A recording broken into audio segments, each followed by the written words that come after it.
and I bought a little bottle of water, which is 500 mils, cost 25 Rand. And I go like, how expensive is it to fill a bath? Okay. It's a hell of a lot of money. Okay. You'd be outside, in the rain with your bar of soap if you kind of paid for that retail.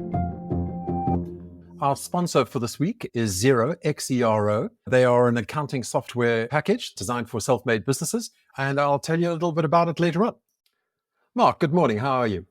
And top of the morning to you. I'm extraordinarily well as we find ourselves between two long weekends. This is just like a work gap week. Okay. Yes.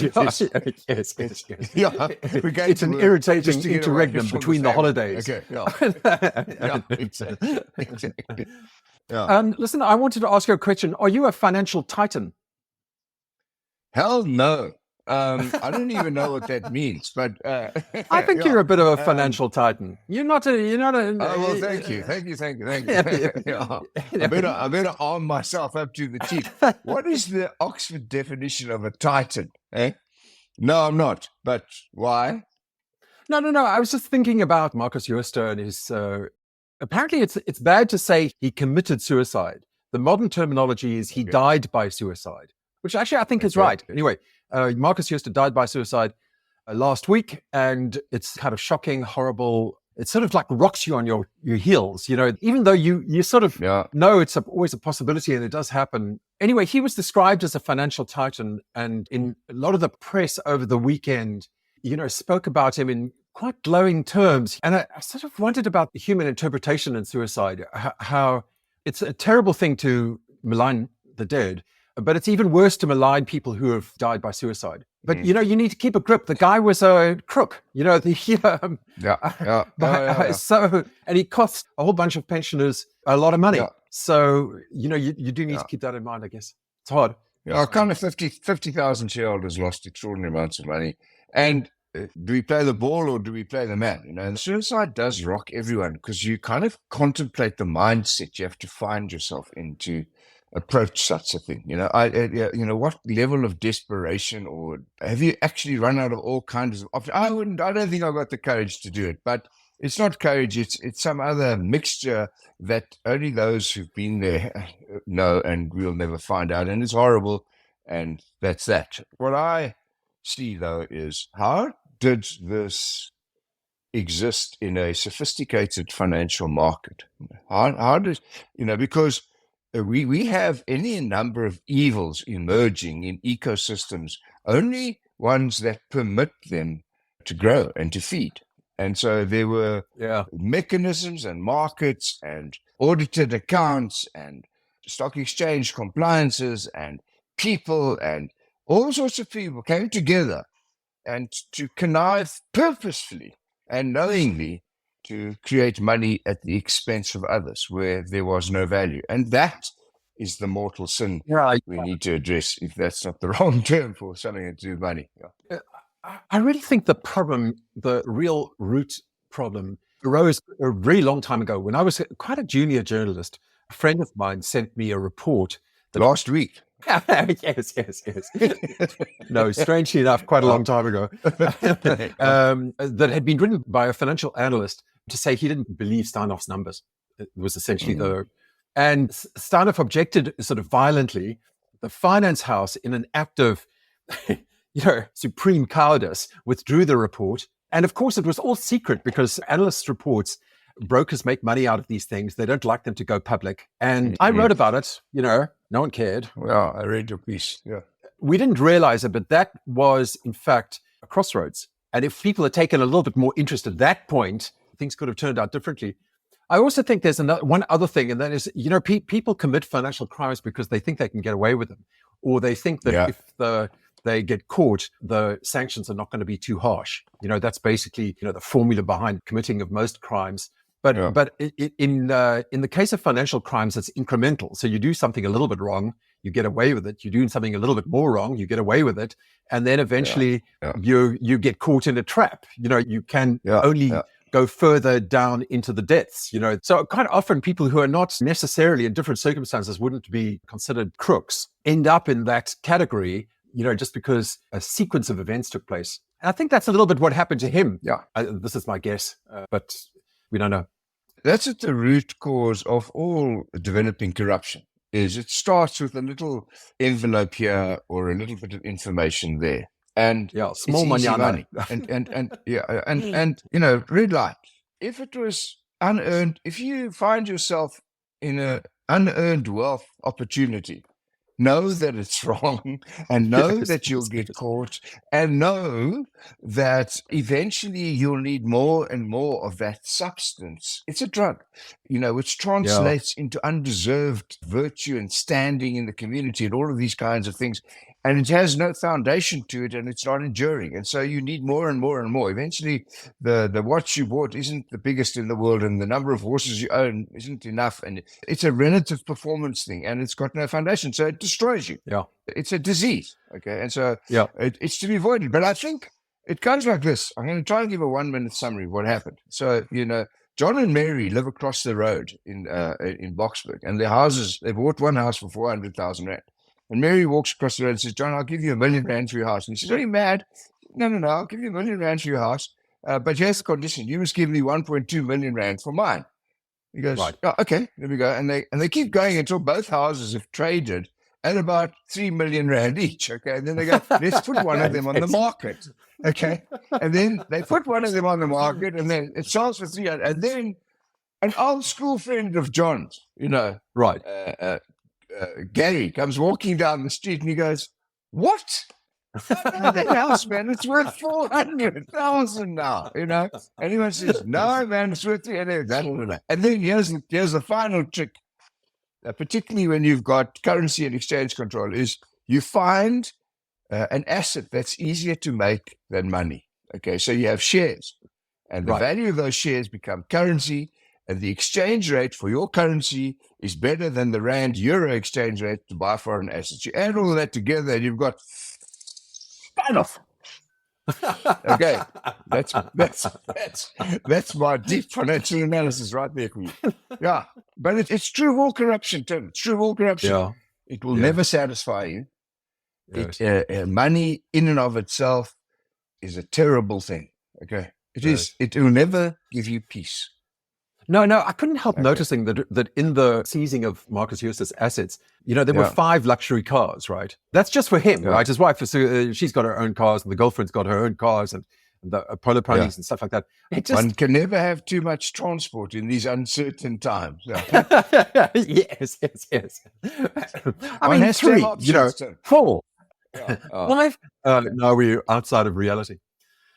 So let me tell you a little bit about the sponsor of this program. As I said before, they are Xero, that's Xero with an X, and they are an accounting software package. The whole idea is to create a savvy small to medium business owner package. It's very intuitive. The whole idea is to combine ease of use with a really comprehensive set of financial tools so that you can present your accounts with expertise and authenticity. Their unique selling point is that they have a real-time access to financial data and seamless integration with a broad range of third-party applications. Signing up for Xero is very simple. You just go to the website, which is xero.com, and choose a plan that fits your business. It's very straightforward. The driving force idea was to revolutionize financial management and offer accessible and manageable solution for business owners everywhere. And Xero has really benefited South African entrepreneurs. It's been a pivotal tool for South African entrepreneurs, provides real-time insights, simplifies compliance, it optimizes business operations. It's like having a financial guide at your side, and it transforms tedious tasks into manageable actions and makes business finance a valuable asset rather than a daunting task. All right. Well, thank you very much to Xero, and on with our show. The other thing that's happened this past week, of course, is that the not so honorable Speaker of the National Assembly, Nosisiwe Masibika Nkakula, her home has been raided, and the claim is that she solicited 2.3 million rand from a contractor. It's just extraordinary how these things happen because, of course, Marcus Jooste was facing a whole bunch of court cases, and the Hawks were also about to pounce on him. So, one of my colleagues said to me, I wish there was an election every day. Yeah, exactly. Yeah. This, and the question of the week is: will the speaker be silent? Okay. And so, Yes. Okay. Yeah. And I wish it was an election. I mean, talking about that, now that there are elections looming ahead of us, it's interesting to me how the government has gone out and started inviting everybody in the private sector to join them in all manner of contracts and deals to fix things in public infrastructure, like Transnet is apparently but I haven't seen the actual invites. Yes. And inviting private sector, come and be partners, in our time of worst need, if you will. But then I saw almost next to that bit of news, I saw the news that Eskom said, nah, they don't want to tell us the details of the contract because that's going to really mess with their negotiation. Okay, now there's a common theme here. Okay, there's a common theme here, which is that opportunistic illegal money is made in dark rooms, not in public stare. Okay, and we demand privately and publicly to see what's going on, don't we? Well, what do you make of the argument that you ruin your negotiating position as the organization that's contracting out if you reveal the contract value? I mean, there is something in that argument. Yeah, I don't think you should. I don't think you should reveal a contract halfway in its making. I mean, that's just foolish. Okay, but when you have a signed deal and it is contractually binding with parties, then you are obliged, for example, in a listed company, to make that common knowledge. And in fact, you're also obliged when there's sufficient information that could be price sensitive or consequential to the organization to warn all the shareholders that there's something cooking in the kitchen, okay? And so those kinds of rules have been carefully crafted not to destroy the deal-making capacity of parties, but to reveal the truth as soon and as lucidly as possible. And I'm not saying you should go and say, hey guys, we're going to announce we're looking for R5. And they go, what? No, man, announce you've done the deal at X price so that we can pass judgment on its fairness. And then maybe that'll guide you towards such fairness. I don't know. I don't understand why they don't just do it as an open auction. No, we don't do tenders, Tim. Tender, no more tenders. No, auction, an open auction. Auction, yeah. Which you say before the highest bid is binding, no bottom offer. Because the other thing that's happening in these, it's a common factor between SAA and Transnet, is that actually government's not very experienced in the process of negotiating these things. No. And the negotiations are just a little bit unreal. The SAA bid basically collapsed really because government's demands were higher than the market was willing to bear. Yeah. And I was interested to see that the potential bidders for partnering with Transnet are saying, they're just nuts. They want miles more than this is worth. Yeah. They've got to give us something.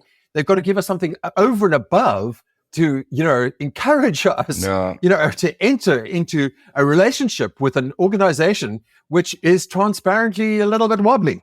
I spent more hours than I'd like to recount when I was in government service trying to get an acceptance of the notion of fair market value, where everyone makes an appropriate margin or an appropriate, risk return is entered into. And it's not where governments are brought up.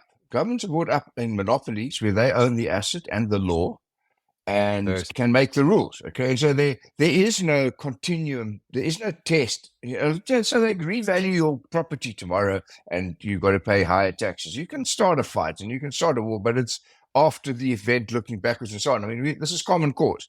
There are two different ecosystems trying to come together. One looks for fair market value and it talks to capital with discretion, and the other one is in charge and it says what it wants. There will be no meeting place that is sustainable between such parties. And so we have to find common cause in the room before we start finding common deals in the room. Anyway. Yeah. That's why I think that auctions obviate a lot of those problems because they establish, if you've got a sufficient number of bidders, they establish the market value, the fair market value through the bidding process. And if you predetermine that is, that the result is going to be accepted, whatever it is, then you really encourage people to bid because they could get a really good deal. And a lot of things are settled that way, Yeah, they are. Talking at the retail level, though, it's not a perfect system because, everyone follows the steer.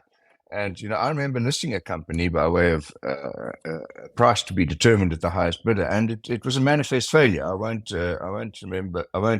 remind us all what the company was, in the sense that the price was bid up and bid up and bid up and eventually settled at fair market value, but didn't start there. And so everyone was drawn in to that temptation unwisely. And that is often tulips from Amsterdam, we have a lot of, Yes. we have that kind of a risk. It's not a perfect system. What is a workable system is equally informed, common purpose parties coming together to achieve a reasonable and tested outcome. And that requires people who know what they're doing, to be talking to people who know what they're doing, and to both have some sort of common cause. It's a very complex thing, and I hope we get it right soon.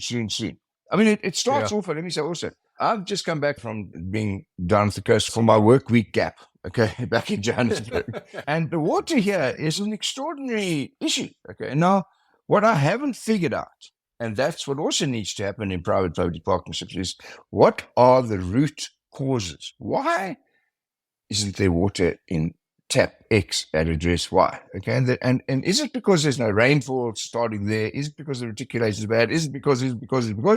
And only once you've mapped out the root cause and the final solution can you start designing the operating system and costing it to get to the answer. And I don't think we all know these things. We don't know. I don't know the root cause of load shedding. I can tell you the answer to the water problem in 3 words. Go for it. Fair market value. Yeah. I mean, the problem is that for the entire lifetime, a guy who was involved in the water industry told me this. The problem is that people massively undervalue water. That I can accept.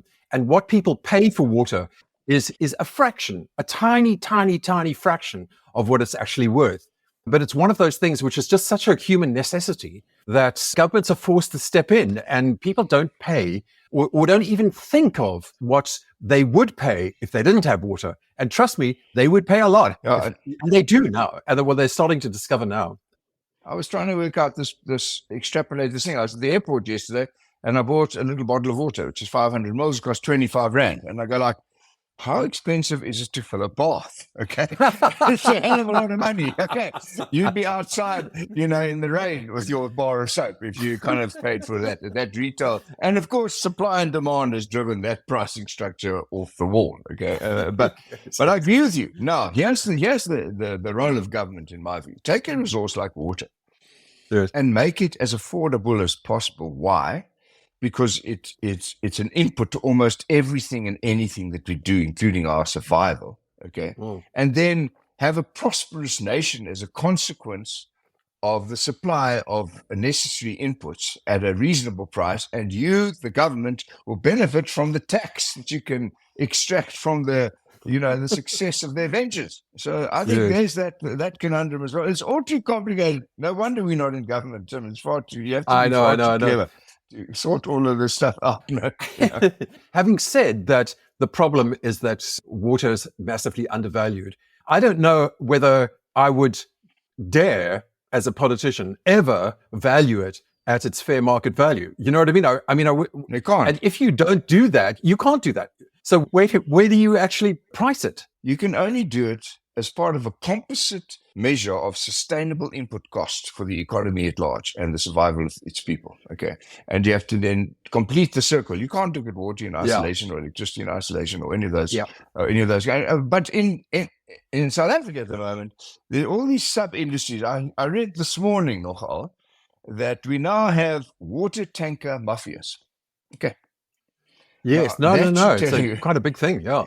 So that should tell you that there's a little bit of mispricing and a little bit of a supply-demand dynamic. Because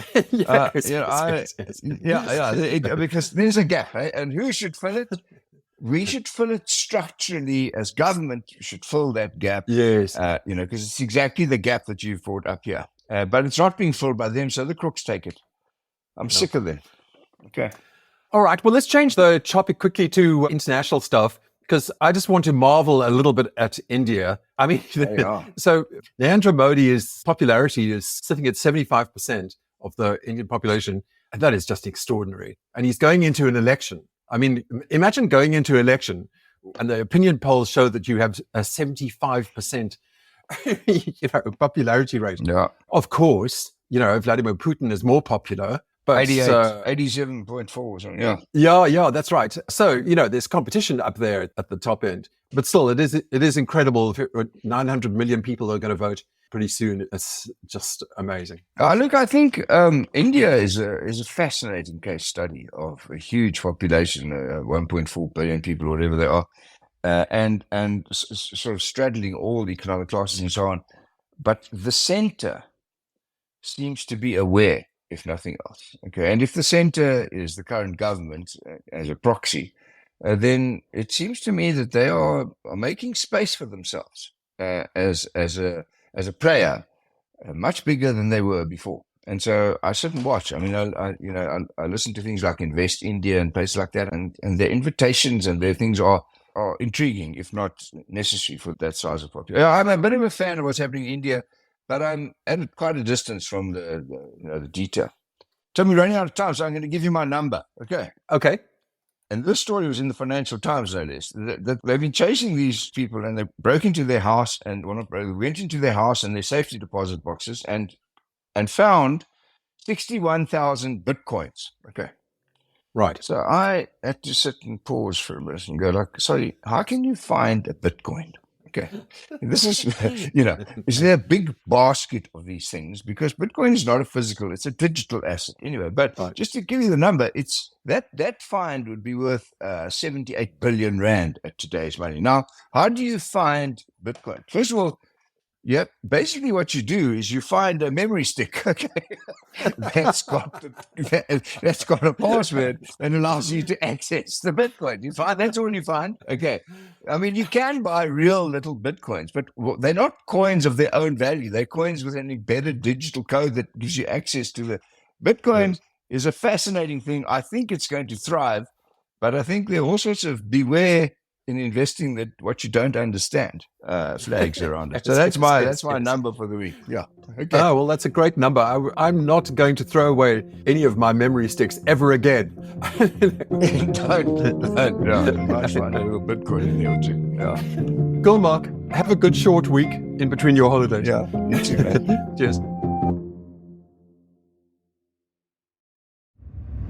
This show is part of the Africa Podcast Network, the biggest pod network on the continent. For sales inquiries, please contact us at info@africapodcastnetwork.com.